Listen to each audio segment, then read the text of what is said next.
Posted by you/that Caterpillar 400.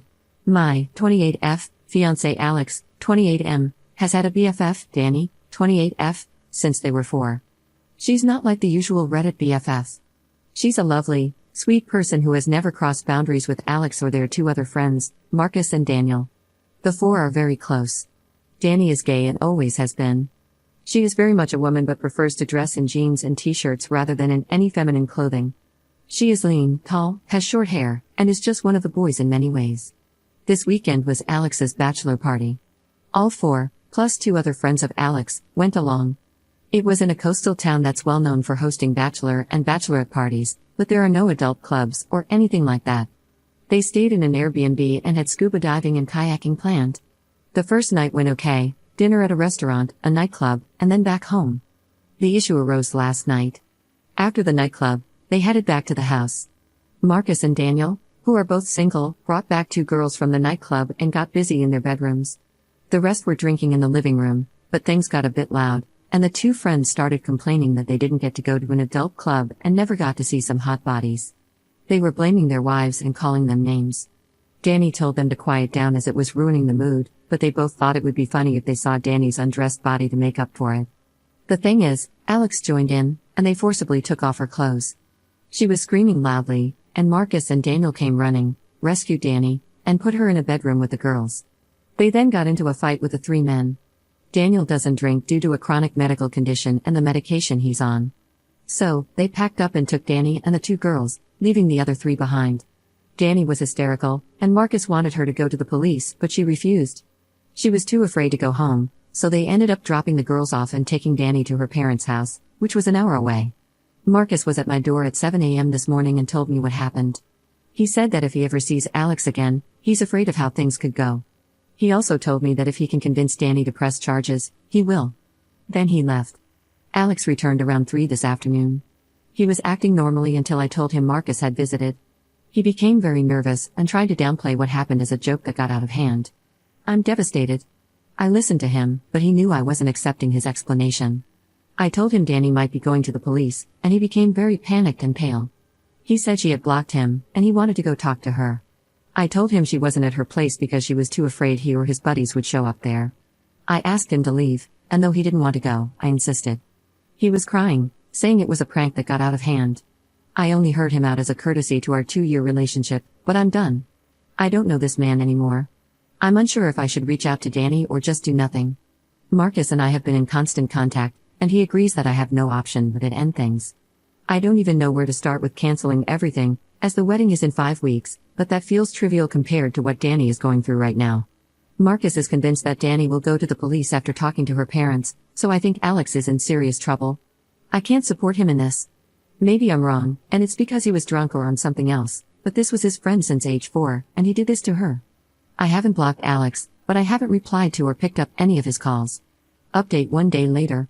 Sorry, I don't know how to do updates, so I'm posting this separately. It's been a terrible day. I can't reach out to my friends yet because I feel ashamed. I did tell my parents and my brother, and they have been wonderful. My brother brought his friend with him when he came to stay, and today, both of them packed up every bit of my ex's stuff and took it to his parents' house. My ex was there and just asked if that meant I was finished with him, and my brother said yes, asking if he really expected any other reaction. His father intervened and told my ex not to say anything more. He also told my brother to have me contact him about canceling the wedding. I'm not contacting his father, ever. My parents are handling the wedding cancellations, and my father got in touch with my cousin, who is a lawyer, to help and advise me as needed. I have to disentangle myself from my ex regarding leases, bank accounts, savings, and other financial matters, though my brother made sure I transferred all of my money from the joint accounts, savings and daily accounts, into my own account. It's a mess. I tried calling Danny, but she isn't ready to speak to anyone, so I just texted her to let her know that I'm here for her and that I've broken up with Alex. She hasn't replied, and I don't expect her to. She's apparently in a really bad way. Daniel spent 3 hours with me today. There's a lot going on, but I'm afraid to say too much for fear of damaging any potential court case. I will say that there are 2 videos of the incident, one taken by Jeb, one of the 2 friends. Much of it is chaotic, but the last part is apparently clear and telling. The owners of the rental house have also gotten involved, and there's footage, but I can't say more. When Marcus left me, he went to both of those guys' wives and told them what happened. Jeb's wife has been very helpful, and has split from him. The other guy's wife has also left him.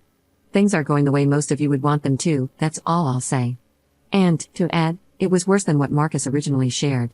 Daniel told me that before Danny found her style, she had long hair, dressed femininely, and was stunningly beautiful. All three of them were in love with her as teens. Apparently, Alex took her rejection very personally and, according to Daniel, was angry and bitter for a couple of years, though he hid it from her. They thought he had gotten over it, but Daniel now feels that this might have been about revenge. It's scary if this is true. I've been receiving hundreds of texts from Alex. He told me his father advised him to stop texting me, but he says he can't. I haven't replied or blocked him based on advice. This is really hard, and I don't know how all of this is going to end up. If there's more, I'll post again if I'm able. Second update 3 days later. Hi all, my last update was removed, but if anyone is interested, I thought I'd post the latest and get some advice. I got a call from Danny. Daniel has been ever present, and I'm guessing it was because he knew she was going to call. There's a lot more to the story. The first night was normal, as I said, but on Saturday, Alex, Jeb, and their friend decided not to go scuba diving with Danny, Daniel, and Marcus. Danny was feeling very hungover and gave up after an hour, heading back to the Airbnb. She walked into the living room to find all three guys engaging in intimate acts with two women. Jeb shouted at her to get out, as this was costing them a fortune. The women were paid professionals. She left and went back to the boat, only telling Marcus what she had seen. When they all returned later, Alex told her not to tell me, saying it was just his last bit of freedom. She told him she was disgusted and reminded him that he wasn't free. She also told him she needed to think about what to do.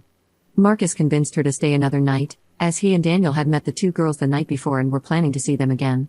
If Danny wanted to leave, Daniel would have to take her since he was her ride, and there wasn't any public transport in the small town. So Alex cheated, as did the other two.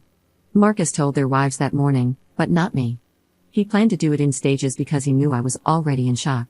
The actual assault went further than what Marcus had initially told me. While Alex hadn't physically assaulted her beyond pulling off her clothes, unlike the other two, he stood by and watched, doing nothing to help her.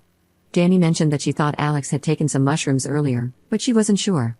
Marcus and Daniel did rescue her, but by then, things had already escalated. She went to the police as soon as she got to her parents.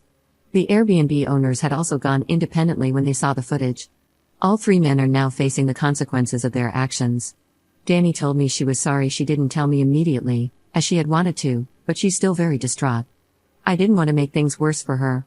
I don't think I'm needed for any legal proceedings, so I finally blocked Alex and his parents. The wedding is cancelled, and I'm just beginning to disentangle myself from Alex financially, including bank accounts and other matters. Here's my issue. I'm feeling very angry towards Marcus. It feels like he didn't really care about me. He stopped Danny from telling me so he could continue to shack up with the girl he met.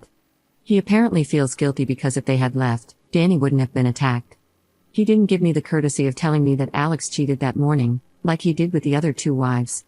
It's not like he was sparing my feelings because my ex assaulting another woman was a pretty damn hard thing to hear. He also didn't tell me the full extent of the attack. Danny is still unsure if Alex wasn't just waiting his turn or if all he was going to do was watch. I should have been told that immediately, and not by Danny, because that conversation was incredibly difficult for her. Daniel didn't know about the female paid professionals at all and didn't realize Marcus hadn't shared the full story of what they saw when they burst in. Daniel has been my rock. I need some perspective here. Is it okay to be angry at Marcus? Is this misplaced anger? I'm definitely angry at Alex, and that's all I feel towards him. Can anyone give me a different perspective that I'm missing? Marcus and I had been in constant contact, mostly messages, texts, and occasional calls, since he's already back at work. He actually visited last night, but I didn't open the door for him. Daniel keeps saying that whatever I feel right now is okay, but I think he's just placating me. I don't know who to trust anymore. I don't have to have any more contact with Alex, and I think the case will move along without me. I'm considering telling Daniel that I need a break from him, Marcus, and that whole group of friends. Danny and I have agreed to stay in touch, but I don't see us being very close. My best friend, whom I finally confided in, thinks I should step away from them all now for good and focus on moving forward. My parents agree and believe it's necessary for my healing. My brother, on the other hand, thinks Daniel has been nothing but great and that I shouldn't cut him off. But they all seem to come as a package deal, without Alex now, obviously, so it feels like it's probably all or nothing. What should I do? I don't want to be ungrateful, but a clean break feels right.